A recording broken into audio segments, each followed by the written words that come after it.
Buenas tardes a todos. Gracias por estar, gracias por estar con nosotros ahora. Gracias Jimena, Bernardo, Diego, por haber estado acá. Diego, venís gato hace poquito, me dijiste que estabas a las 3 de la tarde complicado. Estoy esperando el veredicto, Gracias por estar. Bueno, muy contentos. Venimos de una tarde en donde hablamos mucho de competitividad, de innovación y de cómo eso puede generar inversiones en Argentina. Tuvimos el panel de los CEO también, en donde se habló de todo eso. Se habló mucho de la imprevisibilidad del país versus otros países de la región que claramente son mucho más previsibles que nosotros. Y en este panel vamos a hablar fundamentalmente de las reglas claras y juego limpio, algo que pareciera ser que en la Argentina nos cuesta muchísimo lograr consistentemente para tener inversiones a mediano y largo plazo y no inversiones golondrinas. Y en ese sentido creo que, y lo veníamos hablando mucho con Diego, Bernardo y Jimena, el tema de la justicia como poder del Estado es fundamental.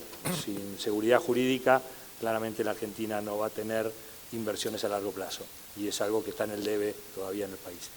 Jimena, sabemos, personalmente a través de Forest también hemos trabajado contigo, de tus proyectos en el Consejo de la Magistratura acerca de selección de magistrados, de cómo innovar con inteligencia artificial, cómo sacar del medio las famosas entrevistas personales que bajan y suben candidatos sin saber muy bien por qué. Y a partir de ahí quisiera que nos cuentes un poco de esos proyectos para que del lado empresarial y de los estudios jurídicos sepamos también de qué se trata o a dónde apunta esa lucha que tenés por delante con el plenario del Consejo para lograr que esos proyectos sean resolución. Bueno, primero que nada, muy buenas tardes a todos. Gracias por la invitación. Para mí es un lujo y hasta una presión bastante alta estar frente al círculo rojo del rojo de la abogacía. Pero bueno, muy contenta de estar acá con ustedes. La verdad que vine desde temprano y tuve oportunidad de escuchar todas las exposiciones y mucho de lo que había preparado se fue diciendo a lo largo de toda la tarde, ¿no? Mariana Dalpolleto habló de competitividad y en la competitividad ponía la importancia de aprobar las reformas, pero que la justicia no las anule, ¿no? Después habló de irreversibilidad, de acuerdos políticos de largo plazo, pero habló de seguridad jurídica y de la importancia de la previsibilidad en el tiempo, que si no es la justicia la que te puede dar esa previsibilidad. Gabriela Aguilar dijo somos volátiles, creo que ahí estamos muy parecido también al nivel justicia, ¿no? Sin embargo, también dijeron, logramos algún cambio, logramos revertir las multas por mala registración, dijo María Cecilia Ruiz, pero ahora se pusieron creativos y vinieron con los daños y perjuicios, ¿no? Dijo, eso es lo que estamos viviendo en la justicia. Creo que hay una conexión directa, ¿no?, entre competitividad, productividad, crecimiento y esto de la previsibilidad y la celeridad, la certeza, esa seguridad jurídica, esa estabilidad en el tiempo que lo dan instituciones sólidas. Y por eso, aunque parezca alejado de todos ustedes, el Consejo de la Magistratura es un tema que es sumamente estratégico que ustedes miren lo que hacemos en el Consejo de la Magistratura, porque es ahí donde se pueden generar las verdaderas transformaciones de largo plazo que todos nosotros necesitamos para salir adelante como país. A partir de ahí, sí, entonces, les cuento un poco de lo que estamos impulsando. El Consejo de la Magistratura tiene 3 grandes roles, pero me voy a detener en 2. Uno es el manejo del presupuesto, la administración de todo lo que es la infraestructura del Poder Judicial Nacional. Y ahí tenemos una tarea inmensa porque hay cuestiones de innovación fundamentales que tenemos que implementar indefectiblemente porque no puede ser que el Poder Judicial Federal esté a la saga de poderes judiciales provinciales en materia de infraestructura y tecnología. Nosotros venimos impulsando un programa de inteligencia artificial que ya fue aprobado en el plenario, que se empezó a implementar y que esperamos que le permita a la Justicia Federal ponerse un poco al frente de todas las innovaciones que escuchábamos en el panel anterior, ¿no? Los estudios están poniendo a la abogacía en la cresta de la ola, adelante en la tecnología. Bueno, estemos la Justicia Federal Van a escribir chatbot o inteligencia artificial los escritos y del otro lado va a estar el funcionario judicial todavía con la computadora y diciendo tengo 2 días para despacharte el escrito. La buena noticia es que ya tenemos un plan piloto implementado que se publicó a través de la Federación Argentina de Colegios de Abogados y los primeros testers somos los abogados. Así que lo cierto es que se ha dado un primer paso y ojalá sea el primero de muchos y logremos ponernos al frente con el materia de tecnología. Después tenemos otro gran logro, que es haber aprobado y ya estamos en etapa de implementación y producción de lo que es el expediente administrativo digital, porque les cuento que cuando yo llegué al Consejo de la Magistratura, toda la tramitación de los expedientes era papel. Así que imagínense lo que era estudiar un concurso, ver qué había pasado ahí adentro. La idea es llevar ese expediente administrativo digital a las 5 comisiones y poder finalmente tener un expediente trazable, inviolable y sobre todo auditable por toda la sociedad. Lo mismo el sistema de compras, también firmamos un convenio con la Ciudad de Buenos Aires para incorporar un sistema de compras digital, transparencia en lo que es las compras y licitaciones de lo que es el Poder Judicial y finalmente la selección de magistrados. Acá estamos más estancados y acá necesito la ayuda de todos ustedes porque no tengo mucho apoyo. Pero bueno, ¿qué pasa? En el Consejo de la Magistratura tenemos un concurso público de oposición a antecedentes que básicamente tiene un examen, una puntuación de antecedentes, una entrevista. Ya el examen, casos puntuales que me tocó ver a mí. Se supone que son 4 casos en 4 sobres que son cerrados, inviolables y guardados en una caja fuerte. Bueno, y ahí se sortean un bolillero, salen los 4 casos, abren el sobre sorteado, leen el caso y luego verifican el contenido de los otros 3 sobres. Bueno, en el segundo sobre estaba exactamente el mismo caso que en el primero, con lo cual las probabilidades de que saliera ese caso eran un poquito más altas, ¿no? Lo mismo nos pasó ahora, hace poquito, en otro concurso en donde de los 4 casos, los 2 primeros sorteados, el primero, no estaba en el temario el tema del caso, con lo cual se sacó. Segundo sobre, tampoco estaba en el temario, se vuelve a sacar. El tercero sí, anduvo. Pero bueno, hasta ahí llegamos. Con lo cual, a lo que voy es estas cuestiones. Otro caso, Justicia del Trabajo, era una cámara, la Cámara Nacional de la Justicia del Trabajo. Sacan el sobre, leen el caso. No tenía el recurso de apelación ni la expresión de agravios. ¿Qué nos hacen si no tenemos expresión de agravios? Nos declaran desierto el recurso, ¿no? Bueno, acá le dijeron que inventen los agravios y que resuelvan como puedan. Entonces, a lo que voy con todo esto es que necesitamos usar a la tecnología de aliada. ¿Aliada en qué sentido? Podríamos armar, y están los proyectos presentados, en ese QR los pueden ver, yo solamente voy a tirar títulos. Los exámenes, una vez corregidos, tienen que ser públicos, porque por principio de transparencia activa, nosotros como ciudadanos tenemos el derecho de ver qué escribió ese postulante, quién le corrigió el examen y qué nota le puso. Eso hoy no es transparente, nadie lo puede ver, solo los postulantes que pueden impugnar y los consejeros. Después, tenemos que darle al jurado criterios de evaluación, porque no saben, es vergonzoso ver cómo se corrige. En un parrafito así te dicen que esta persona resolvió bien el caso, fue razonable la argumentación, le pusieron la nota máxima y con el mismo párrafo al otro le pusieron 52 puntos. Entonces, hay que darle criterios objetivos para empezar a reducir la discrecionalidad de los jurados al momento de corregir. el banco de exámenes que les conté, puntuación de antecedentes de manera automatizada, porque está todo regulado, o sea, la maestría vale un puntaje determinado y no vale otro. Entonces no hay distintos criterios y sin embargo, no sé, todos puntuamos de manera diferente.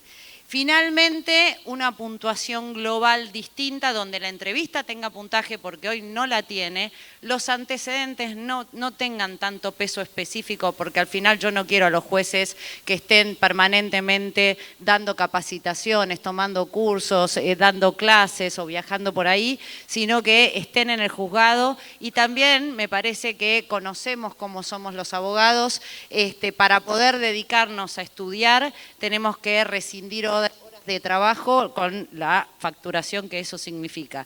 Ergo, si queremos concursar, generalmente tenemos menos antecedentes que los jueces. Así que este es un poco el primer... El panorama. El primer panorama. El panorama, sí, claramente. Diego, y desde tu puesto, función pública dentro del Ministerio Público Fiscal, ¿cómo ves el tema de la independencia judicial, de la independencia y de la imparcialidad y de la selección de magistrados? O sea, ¿cuál ves que es la falla que puede tener el sistema? Por ejemplo, ¿vos tenés confianza en concursar para juez o preferís seguir concursando para fiscal? Qué buena. Sí, qué buena pregunta. Primero quiero agradecer la invitación, la idea, estar acá en este panel. Gracias Pablo, gracias María Claire. Yo nunca concursé en el Consejo de la Magistratura, porque no tuve confianza en ese sistema. Si concursas, ganás ahora seguro. No lo sé, no creo, no lo sé. No sé, vamos a hacer que gane. No lo creo. Yo lo que creo que lo que nosotros tenemos que buscar es cómo reconstruimos la confianza ciudadana en la justicia, ¿no? ¿Cómo hacemos para la justicia acercarse a la sociedad? ¿Cómo hacemos para que la sociedad crea en nosotros, ¿no? ¿Cómo mostramos una justicia independiente? Y esto es difícil, ¿no? Porque todas las declaraciones constitucionales de independencia judicial no crean una justicia independiente. La independencia se ejerce a diario, la independencia se ejerce en nuestros despachos, la independencia se ejerce frente al poder político que quiere doblegarte, y el poder político quiere doblegarte. Y esto es así, y yo puedo dar cuenta de esto, ¿no? Digo, todo el proceso de concurso, yo trabajo en la justicia hace 32 años. Hice todos los cargos y concursé también dentro del Ministerio Público Fiscal siempre. Nunca me quise someter, yo particularmente, a lo que es el Consejo de la Magistratura, ¿no? Pero hoy tenemos en la justicia casi 40% de vacantes. Bueno, 40, 30 y pico de vacantes. Y yo les pregunto a ustedes, ¿ustedes saben cuánto dura el proceso para nombrar a un juez o a un fiscal? 4, 5, 6, hay casos de 8 años. Y yo les pregunto a ustedes, ¿cuánto dura el proceso del cambio de un director ejecutivo en una empresa? Digo, esto que está diciendo Jimena, que les pide atención a ustedes, les pedimos atención a la ciudadanía porque la justicia es importantísimo. ¿Y cómo preservamos nosotros la independencia de los magistrados? Porque muchas veces hay ciertas reformas que nosotros no nos damos cuenta o que pasan desapercibidos, que intentan colonizar y controlar a la justicia. Y yo lo quiero decir muy claro, yo en pleno proceso en un juicio muy importante, yo sufrí esto, sufrí los ataques y sufrí los hostigamientos del poder político, pero también sufrí lo que era algo indirecto, ¿no? El gobierno anterior intentó una reforma en el año 2020 de la justicia federal, con el objeto de nombrar jueces a dedo, de manera discrecional. Intentó también remover, acá el doctor Maqueda es un gran ejemplo, doctor Maqueda, Intentó remover también al Procurador General de la Nación, que en ese momento estaba, con reformas para que se nombre un procurador o se lo remueva sin consenso político. Les aseguro que yo no podría haber hecho el trabajo que hice si yo no tenía al doctor Casal, ejemplo de integridad y de independencia. Hubiese sido muy difícil para mí. Hubo una comisión creada para analizar el funcionamiento de la Corte Suprema de Justicia y del Ministerio Público Fiscal. En esa mesa habían 11 personas designadas a dedo y no había nadie, ni del Ministerio Público Fiscal, ni de la Corte Suprema, ni del Consejo de la Magistratura. ¿Qué modificación pensamos que podía haber salido de ese intento de reforma? Y a esto quiero agregarle que quien encabezaba esa comisión era el abogado defensor de una expresidenta juzgada por un delito grave de corrupción. Digo, y estas son presiones que son presiones indirectas para nosotros. Entonces, nosotros tenemos que defender con templanza la independencia del Poder Judicial y ustedes nos tienen que ayudar también a defender con templanza y con valentía la independencia del Poder Judicial. Es muy importante la independencia del Poder Judicial y del Ministerio Público Fiscal. Gracias.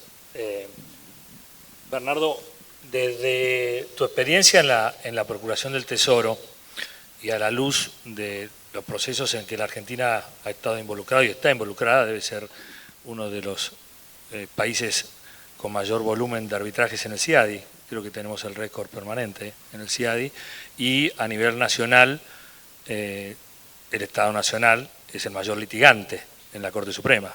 Claramente todos los recursos, o la mayoría de los recursos que la Corte Suprema tiene a estudio provienen gran parte de la mayoría de la seguridad social y otros tantos de problemas estatales.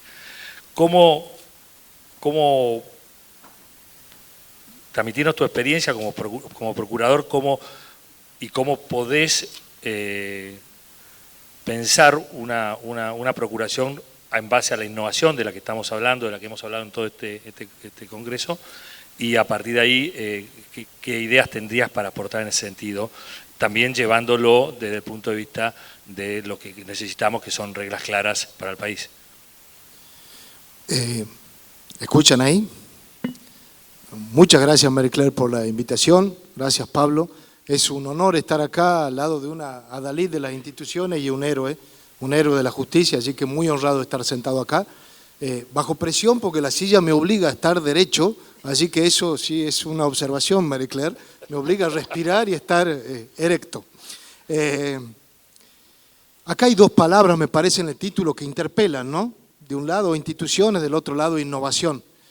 Hace poco estuve en un museo con un hijo mío que es menor y tuve la mala idea de preguntarle a dónde quería ir. Yo soy mucho más aficionado a la pintura moderna y mi hijo me dice a los egipcios. Dije, ay Dios. Así que tuve que recorrer los egipcios durante media hora, pero me llevé una lección enorme porque vi los bajos relieves de los egipcios que uno considera que es algo más bien infantil y caí en cuenta de las 3 lecciones que me daba. Ustedes saben que los bajos relieves tienen fondo y forma, están todos en un mismo plano y caí en la cuenta que el mensaje es que el fondo es tan importante como la forma, en todo, ¿no? En las instituciones, en la palabra presidencial, y puedo seguir con muchos ejemplos más. Y lo que vincula, lo que contiene el fondo y la forma, es el contorno. El contorno son las instituciones. Es algo tan inasible, tan delgado, tan casi transparente, pero tiene tanta importancia porque vincula fondo y forma y es lo que da sostén. Esas son las instituciones. Vos me preguntabas recién, Pablo, ¿qué se podía hacer y cuál es mi experiencia? Pues bien, yo llegué a la Procuración del Tesoro con muchas críticas. Una de las críticas, de entre tantas, que tiene que saber cualquiera que asume un cargo público, en mi caso era que no era administrativista. Es decir, la Procuración del Tesoro era un espacio en el que generalmente iba un administrativista a completar alguna obra doctrinaria, algún tratado, y de repente llegó alguien que tenía una experiencia en empresas, que venía de estudios jurídicos, y empezó a intentar transmitir lo que se podía hacer dentro del Estado, cómo se podía gestionar. Y vi 2 grandes dificultades, que siguen siendo las dificultades de hoy. La primera es la falta de información. ¿Saben cuántos juicios había en ese momento contra el Estado Nacional? 2.800.000 juicios. ¿Saben la contingencia que no estaba determinada? Estábamos hablando, sin contar el famoso juicio de YPF, que hoy son 16.000 millones de dólares, en ese momento 4.500 millones de dólares. Esa información no estaba, esa información estaba dispersa en distintos ministerios. Y el doctor Maqueda la sufría porque son todos juicios que llegaban a la Corte. Por ejemplo, reclamos de jubilados a los cuales algún gobierno no les quería pagar. Reclamos de Fuerzas Armadas por salarios no reconocidos, eran pagos en negro que hacía el Estado Nacional.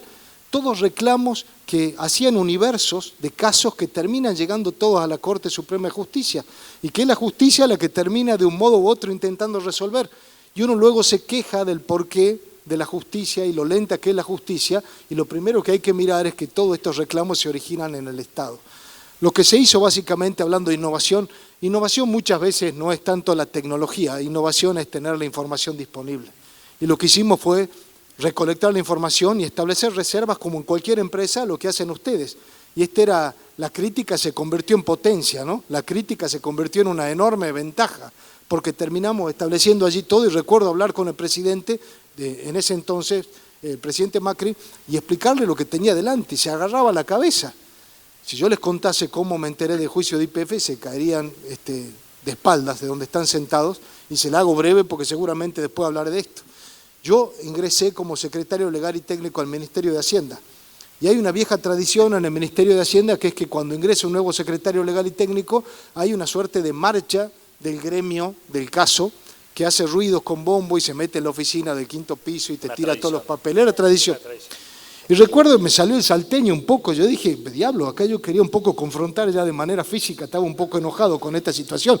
Piensen que yo asumí en enero, mi familia estaba esquiando, y yo estaba allí extrañando, decía, ¿qué hago acá? El calor que hace afuera, mis hijos esquían, me mandaban fotos por teléfono, y yo miraba a los gremialistas que me tocaban con bombo y decía, ¿dónde me voy? Bueno, ante eso aparece una asesora que yo acababa de nombrar que me acompañaba con un papel. Me dice, Bernardo, esto es importante. Digo, pues mirá que tengo los gremialistas, que es importante, que sí, que no, bueno, mostrame. Veo el juicio YPF estaba en un cajón. Cuando miré eso dije, listo, dejemos los gremialistas que destruyan todo, vámonos a otro lugar y miremos esto.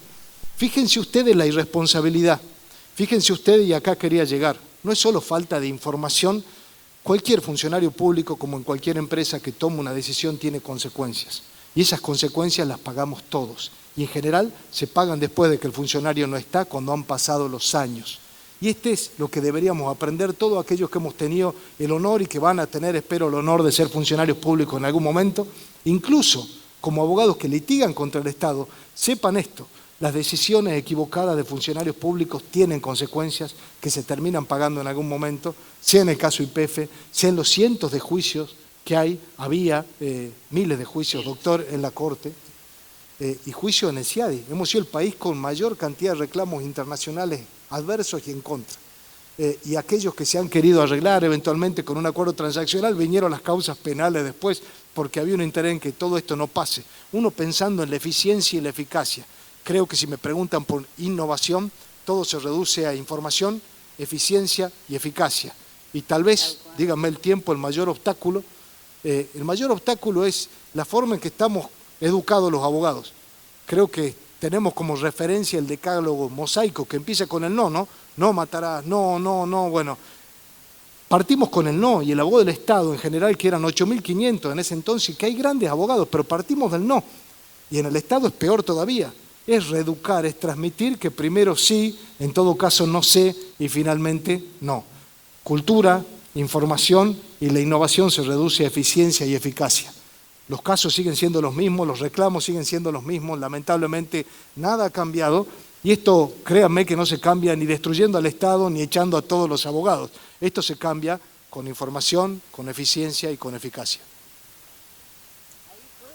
Sí, dale. Lo que no se mide no se controla, es fundamental. Y ahí también me había olvidado la oficina de estadísticas que pudimos poner en valor en el Consejo de la Magistratura después de bastante empujarla, y el Plan Estadístico Nacional que ya se puso a disposición. Hay un nuevo portal web, empiezan a levantarse ese apagón estadístico que había desde el año 2012, con nueva información, con información además mucho más digerible. Y lo último de la semana pasada es que se le ha puesto a los jueces a disposición tableros de gestión, que en las empresas es lo más común del mundo, pero los jueces no tenían a su disposición. Yo lo escuchaba a Mario Ferro hablar de el área de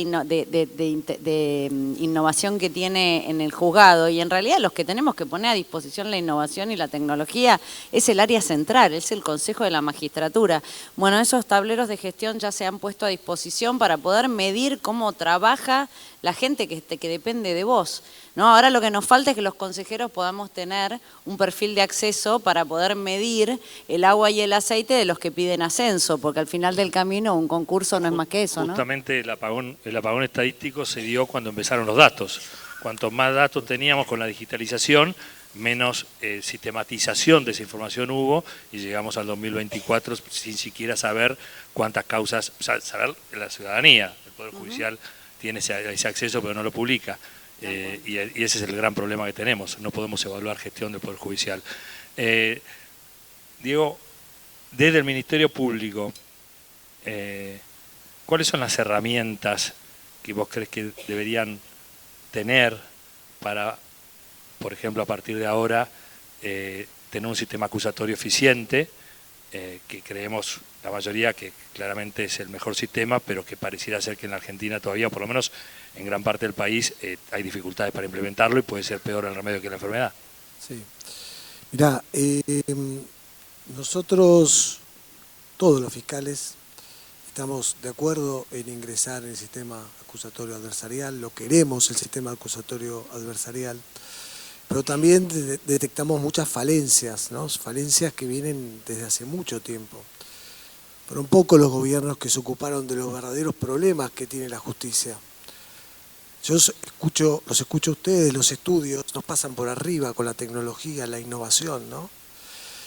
Nosotros tenemos problemas de recursos, tenemos problemas tecnológicos, ¿no? El otro día había una fiscal con un juicio importante y se nos cayó el sistema directamente. Yo no podía hacer por Zoom el juicio. En un estudio jurídico vuela el del sistema, no sé cómo hacemos. Seguramente. Tenemos dificultades hasta edilicias, ¿no? Pero principalmente de recursos. La implementación del sistema acusatorio que tanto queremos los fiscales y que vamos a hacer frente, por supuesto, tiene que venir con una ley de implementación, tiene que venir con recursos, tiene que venir con una planificación estratégica, ¿no? Una planificación estratégica a corto, mediano y largo plazo. No se nos puede poner una fecha arbitraria. Cuando todos los fiscales nos juntamos y hablamos, hoy estuvimos hablando con el procurador sobre este tema, estamos muy preocupados por lo que se viene. Nos dicen, el 11 de noviembre entran. ¿Y cómo entran? Así como están. Pero perdón, el Poder Judicial tiene 4 veces más personal que nosotros. ¿Nos van a pasar ese personal a nosotros? Y los que ellos quieran, pero nos van a dar recursos para poder hacer frente a esto. Bueno, digo, es muy difícil pensar en que pueda salir bien el acusatorio sin una planificación clara y estratégica, tecnología, e incluso para investigar estos grandes casos de corrupción, ¿no? Digo, investigar la corrupción, sí. No, estaba pensando que además tenemos el tema del traspaso a la ciudad, en donde todo el sistema de recursos humanos del Poder Judicial Nacional también está en crisis y en veremos. O sea, no hay un plan para generar el traspaso y a la vez el sistema acusatorio. Totalmente. Pero bueno, si no le cedo la palabra a mis compañeros y después termino, si no, con okay. Jimena, en arbitraje se dice muchas veces que el arbitraje es tan bueno como los árbitros que lo componen. ¿Cómo llegamos a que en el Poder Judicial el juicio sea tan bueno como los jueces que lo juzgan? Bueno, el 87% por lo menos de algunas encuestas, incluso una encuesta de Fores, da que el 87% de los encuestados creen que la justicia no es igual para todos, ¿no? Y ahí tenemos un problema. La justicia es lenta. ¿Por qué es lenta? Y bueno, porque tiene problemas de infraestructura que tiene que atender. Yo creo realmente que las nuevas tecnologías tienen que ser una aliada y hay que abrazarlas y hay que ponerlas a disposición, pero también con normas éticas y de utilización de esas herramientas. Creo que para recuperar la confianza en la justicia tenemos que trabajar muy fuerte en distintos ejes. Uno es el de la celeridad, el otro es la cobertura de vacantes. Números, porque fue un tema que salió bastante recurrente a lo largo de toda la tarde. De los 1.002 jueces que tenemos a cargo en el Consejo de la Magistratura, 340 están vacantes. 162 son jueces federales, 178 son nacionales. ¿Qué hacemos con los nacionales? ¿Se transfieren, no se transfieren? Seguimos adelante. De esos jueces nacionales, 111 están en el Ejecutivo. Y de los federales, 72 están también en el Ejecutivo. O sea, 33.4% está todavía tramitándose en el Consejo de la Magistratura, de esas 340 vacantes. Pero hay 34,42% que está en el Poder Ejecutivo y hace 2 años que el Ejecutivo no manda un pliego al Senado. Y repito, un pliego al Senado. Tiene la terna de candidatos el director de Recursos Humanos hace 2 años y no se decide a contratar a nadie. No solamente eso, no hay precedente histórico. Desde que el Consejo de la Magistratura existe, no hay precedente histórico donde se haya pasado 2 periodos legislativos sin enviar una terna, aunque sea. Pensemos, yo puedo entender que vos no puedas conseguir consensos en alguna justicia federal, pero que no puedas conseguir consensos para los juzgados de familia, para los juzgados civil, el comercial. Digo, me cuesta creer que en los juzgados nacionales sea tan difícil. Para que se den una idea, en el juzgado comercial de la capital federal, el índice aumenta y llega al 40.81% las vacancias. O sea, estamos hablando que tenemos casi la mitad de los juzgados comerciales vacantes. Es gravísimo. Y esto es un problema de erosión institucional también, ¿no? Porque creo que no hay manera de tener una justicia rápida, efectiva, eficiente con estos umbrales. Jueces trabajando en 2 o 3 juzgados a la vez. Y jueces en el interior que hacen cientos de kilómetros para ir a cubrir esos juzgados, porque si bien tienen el LEC-100, muchas veces tienen que igual ir a los juzgados. Después está, bueno, todo lo que decíamos, esto de la efectividad y lo podríamos cubrir con la modernización. Y después está el otro tema, esos pocos jueces que por sus inconductas hacen tanto ruido que afectan a esa confianza que tenemos que tener los ciudadanos en el Poder Judicial. Y digo pocos porque realmente son pocos. Yo puedo dar fe, no sé, he recorrido el interior varias veces y todos los juzgados del interior. Y la verdad que hay jueces que trabajan muy bien, y no porque haya conocido a los jueces, porque conozco a los abogados que litigan en esos juzgados. Y son los abogados los que me dicen que esos jueces trabajan bien. Pero sin embargo hemos tenido casos como Bento, Bailaque, Poderti, jueces tuiteros que dicen barbaridades, digo, y eso afecta a la confianza. Productoras de cine también. Productoras de cine, bueno, eso justicia, yo estaba hablando de la justicia federal, pero sí, tenemos productoras de cine, actrices, y la realidad es que lo que creo es que tenemos que realmente llevar a la justicia federal los códigos de ética que nosotros, los abogados, juramos cuando nos matriculamos, ¿no? Nosotros cuando nos matriculamos juramos ante un código de ética. El Poder Judicial Federal no tiene un código de ética. Elaboramos un código de ética desde esta vocalía con el Colegio Público de Abogados, con la Federación Argentina de Colegios de Abogados, con el Colegio de la Ciudad, el Colegio de Montevideo. Es un código, además, de punta, porque habla sobre el uso ético de nuevas tecnologías, tecnologías, de redes, qué pasa con el manejo de datos, tiene, bueno, la obligación de capacitación continua de los jueces, lenguaje claro. Ese código de ética está frenado en el Consejo de la Magistratura porque no hay voluntad política de aprobarlo. Y la verdad que ahí de vuelta, ¿no? Apelo a este auditorio, porque sé que todos ustedes tienen cierta llegada en más o menor medida, y para mí es fundamental contar con el respaldo de ustedes, porque adentro del Consejo esto no va a salir si no metemos la presión de la sociedad diciendo selección transparente, ética, normas claras, modernización. Necesitamos eso porque sin instituciones fuertes no hay competitividad. O sea, si nosotros queremos realmente hablar de competitividad, tenemos que empezar por hablar de seguridad jurídica. Y si queremos estabilidad económica, necesitamos estabilidad institucional. Sin eso, estamos fritos. Gracias. Bernardo, yendo a un tema que creo que es de lo más importante que tiene el Estado argentino hoy, que es el caso YPF, y a la estrategia que un estudio jurídico implementa para defender un caso y que un cliente implementa, y que por más que cambie de estudio jurídico, la estrategia uno la mantiene siempre, puede cambiar la táctica.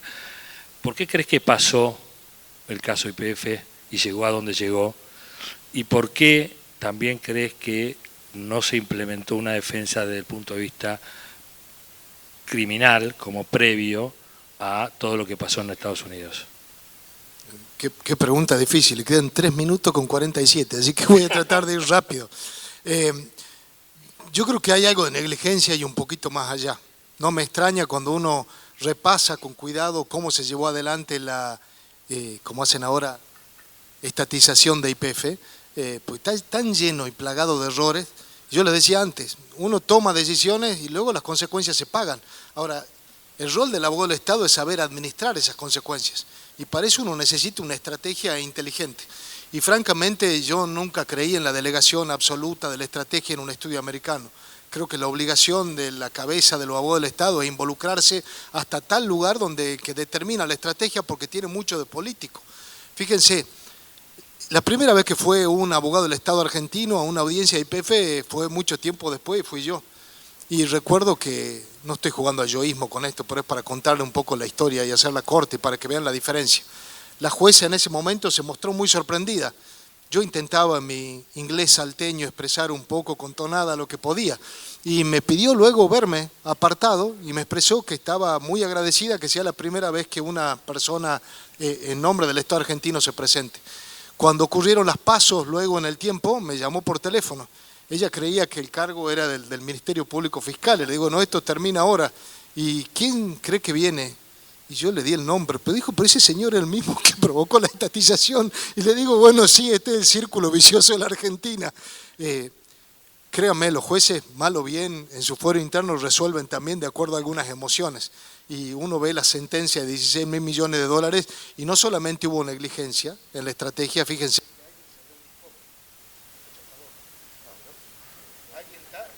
No, toma, te acaban de decir. Así que voy a escuchar. Me están boicoteando.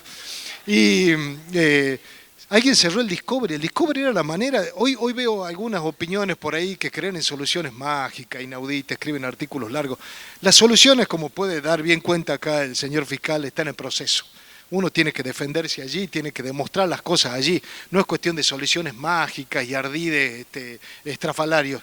Hay que expresar la defensa en el proceso y hay que hacerlo bien. Ahora, si uno va en contra de su propia estrategia y cierra el Discovery, por ejemplo, que es lo que hizo alguien en algunos pocos años atrás, y evidentemente un cambio, un giro en la estrategia muy pobre, que trae como resultado consecuencias de 16.000 millones de dólares, ¿no? Una decisión valiente. Diego, vos tuviste en tus manos, ¿no? Económicamente no es YPF, pero creo que el caso más emblemático que la Argentina tuvo en los últimos 100 años. Se juzgó a una expresidenta y a parte de su gabinete y funcionarios por corrupción. Y tuviste que llevar adelante ese acusatorio durante un gobierno donde esa persona era vicepresidenta de la Nación, habiendo iniciado el proceso durante el gobierno anterior. Llegaste a un momento en que viste una elección, había ganado el partido opositor, era presidente quien había nominado la acusada, por lo tanto la acusada venía a gobernar el país y vos la estabas investigando. Contanos un poco esa experiencia. En 10 segundos, si es posible. Se puso rojo el tablero. Bueno, jugar al poder mientras está en el poder es un trabajo titánico, que requiere mucha fortaleza, muchas convicciones, principios, independencia.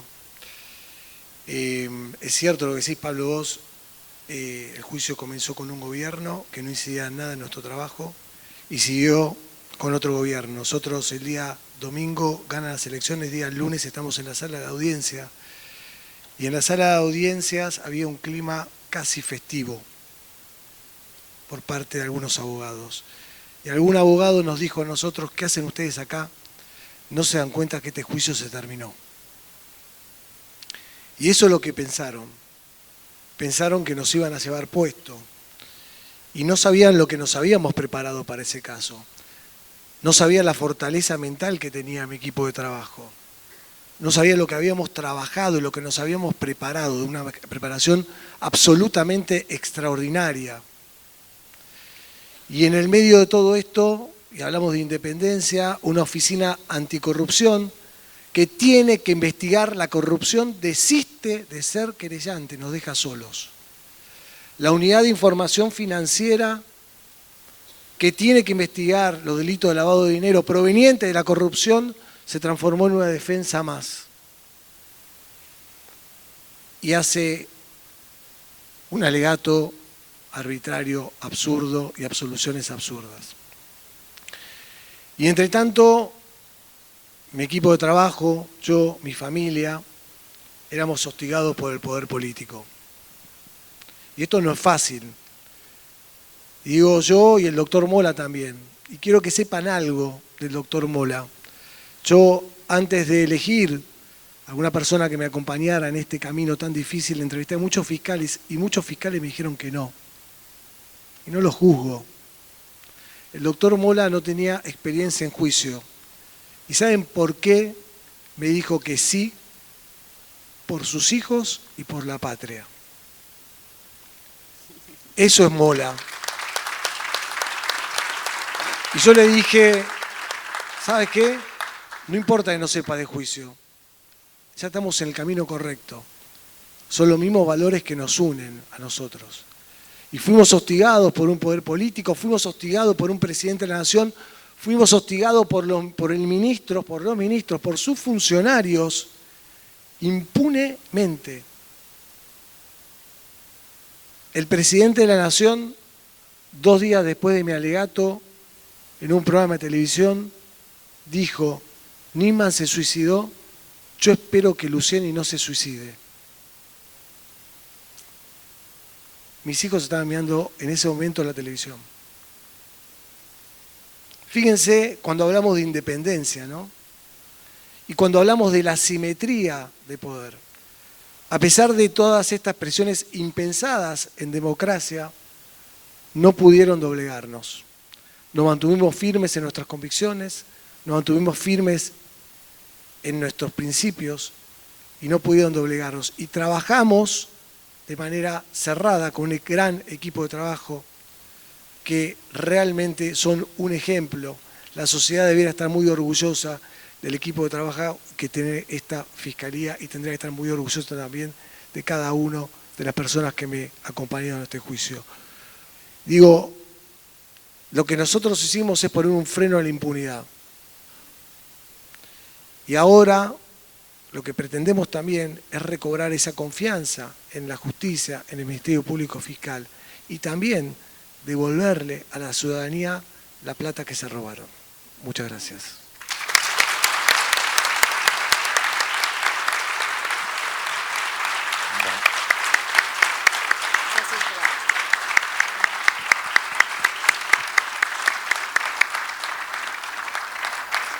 Gracias.